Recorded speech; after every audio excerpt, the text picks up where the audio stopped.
نو د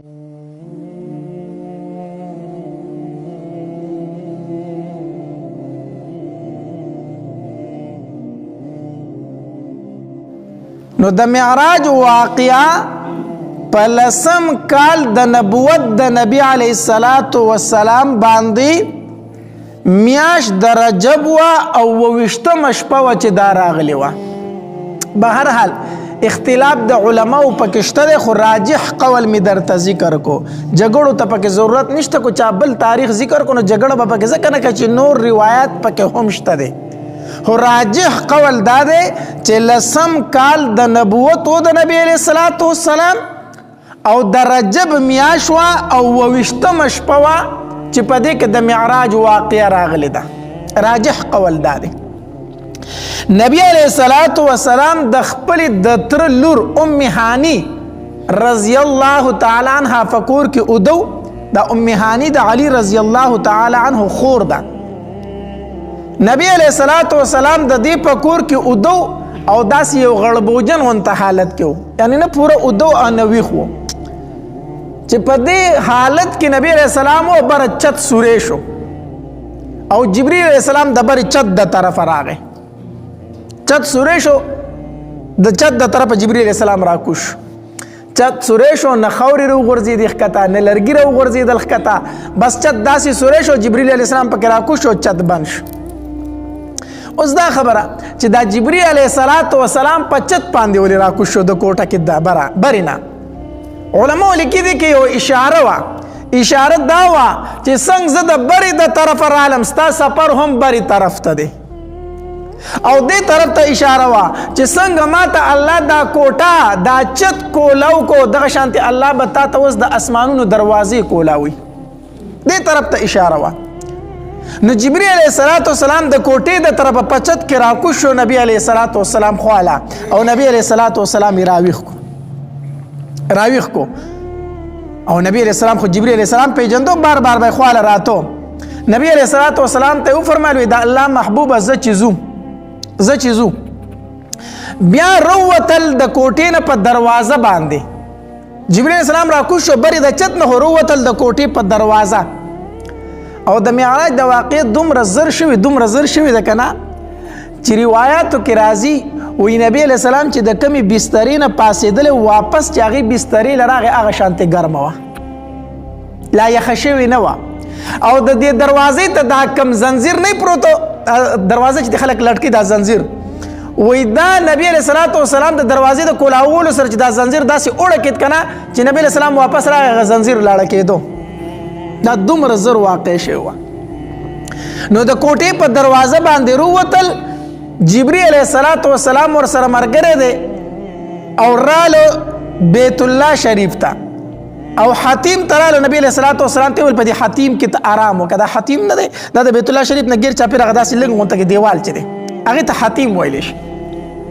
اصل کې د ام هانی دا کور چې دی دا بالکل د بیت الله شریف سره نږدې و، بالکل د باب عبدالعزیز او د باب فهد په دې منځ کې دغلته یو ځای دی، دغلته کې د ام هانی د کور دروازه وه،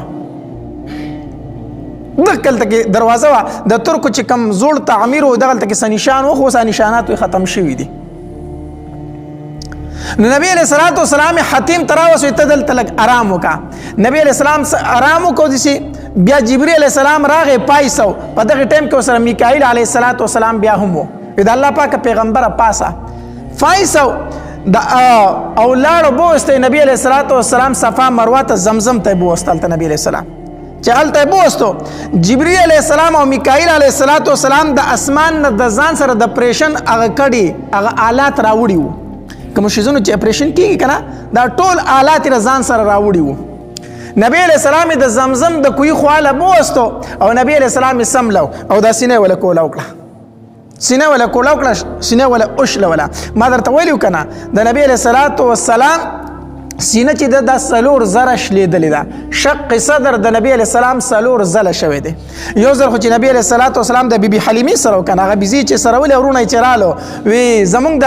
هغې قریشي رور چې حلال کوي هغه شق صدر شوی چې نبی علیه السلام د خپل وروڼو سره د بیزو سره ولو دپاره تللی، بالکل ماشوم و. او دویم شق صدر د نبی علیه السلام په 10م کال شوی و. او دریم شق صدر د نبی علیہ الصلوۃ والسلام د نزول په وخت د وحی د نزول په وخت لومبي وحی چې په نبی علیہ السلام نازلېدله په غار حرا کې دریم ځل د نبی علیہ السلام شق صدر شو چې اول وحی پر راتله نو جبرئیل علیہ السلام ول زړه کولاو او څلورم ځل دا شو چې کله نبی علیہ السلام اسمانونو ته خطو نو الته جبرئیل علیہ السلام ول سینه کولاو کړه او دا زړه ته دي راويستو او د زمزم په اوبو ول دا زړه وینځو نبی علیہ الصلوۃ والسلام لره علما لیکي وی څومره د اپریشن کړي چې دینو دای راوړي وي د جنت نه دای راوړي وي دو جنت نه خو اوبې د ځان سره د جنت نه وی راوړي ورنه په جنت کې حوض کوثر شته دی کنه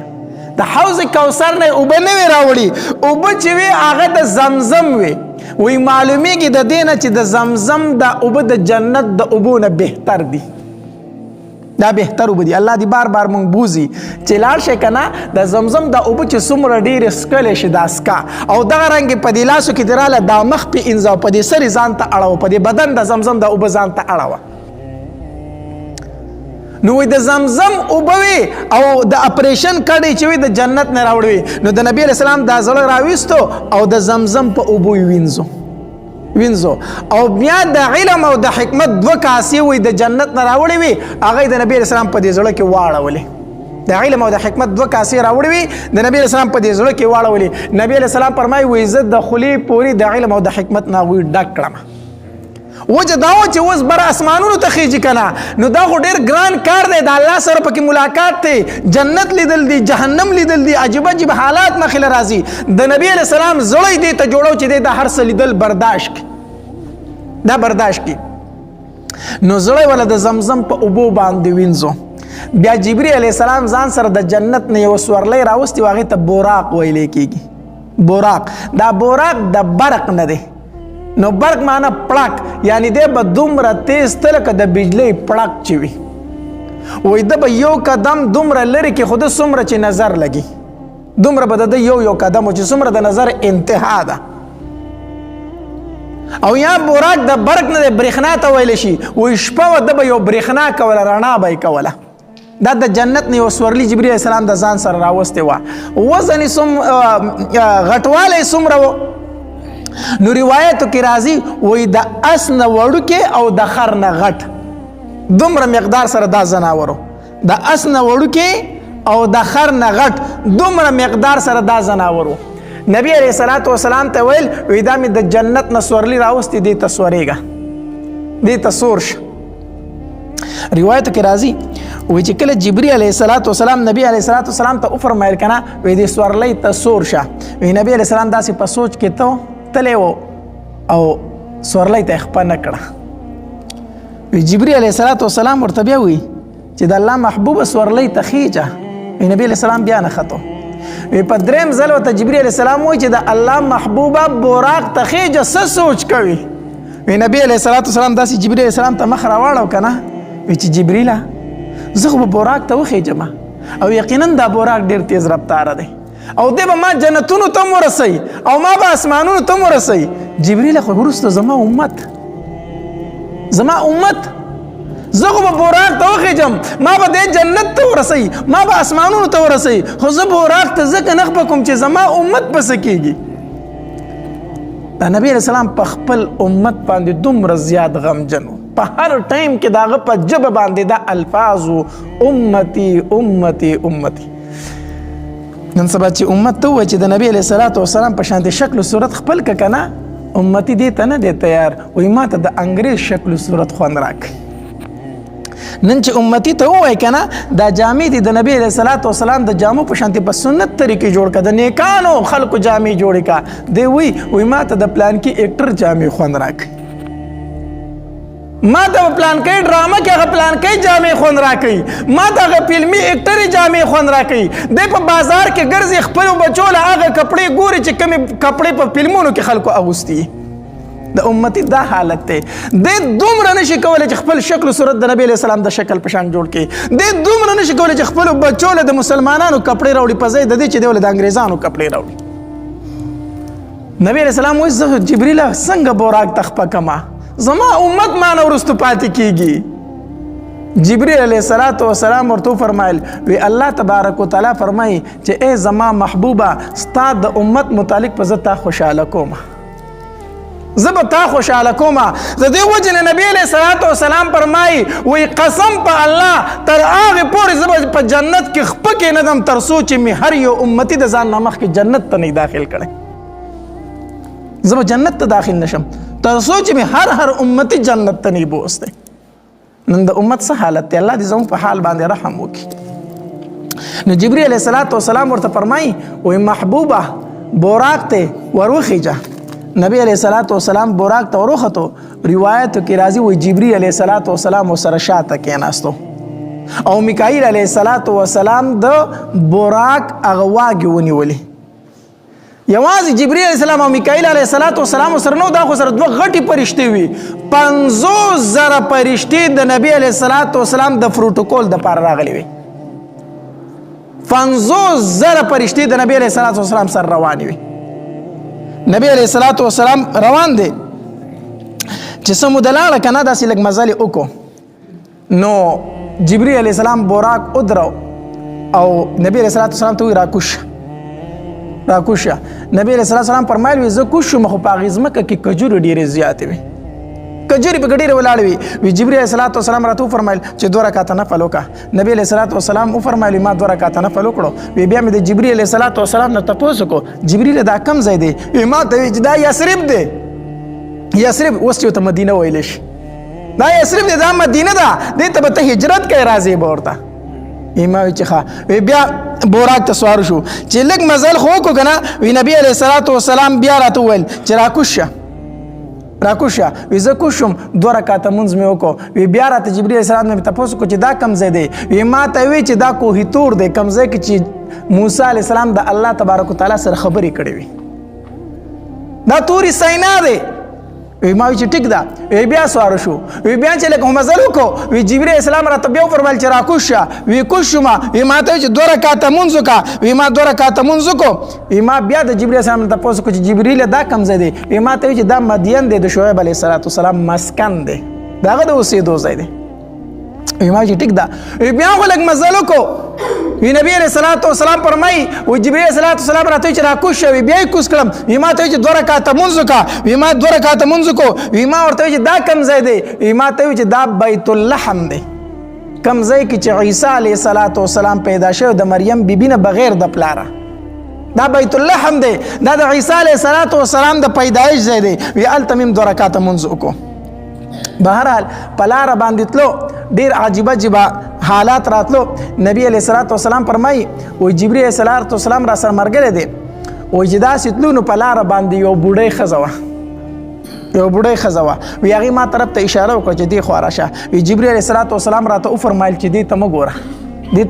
مه ګوره مخکې ځه وی مونږ روانو وی چې لږ مخکې لاړو یو بوډا سړی و وی هغه راته وی چې دې خوا راشه اشاره راته وکړه وی ما ته جبرئیل علیہ الصلوۃ والسلام وفرمایل چې ده ته مه ګوره ده ته التفات مه کوه ده طرف ته مه ګوره مخکې ځه وی چې لږ مخکې لاړم وی داسې یو څو کسان ولاړ دي وی هغوی راته دا الفاظ وویل چې السلام علیک یا اولو السلام علیک یا آخرو السلام علیک یا حاشرو سلام دی پتا باندې اے اولا اے آخرہ اے راجمع کون کیا نبی علیہ السلام فرمایي دا الفاظ باندې په ما باندې سلام واچو وی ما ته جبرئیل علیہ الصلوۃ والسلام فرمایل چې دوی له جواب ورکړه وی ما ورله جواب ورکو وی بیا راته جبرئیل علیہ الصلوۃ والسلام فرمایل چې دا بوډۍ ښځه دې وپېژندله وی ما ورته وی چې نه جبرئیل دا خو مې ونه پېژنده وی ما ته وی چې دا دنیا وه دا بوډۍ ښځه چې وه دا دنیا وه دنیا او د دې دنیا دومره لږ وخت پاتې دی څومره وخت چې د دې بوډۍ ښځې پاتې دی ځکه ته آخري پیغمبري ستا نه وروستو بل پیغمبر راتلونکی نشته دا دنیا به ورانیږي د دنیا اوس ډېر لږ ټایم پاتې دی لکه د دې بوډۍ ښځې چې څومره عمر پاتې دی ما ورته وایي چې جبرئیل دا بوډا څوک و دا بوډا سړی څوک و ما ته وایي چې دا بوډا سړی چې دی دا شیطان و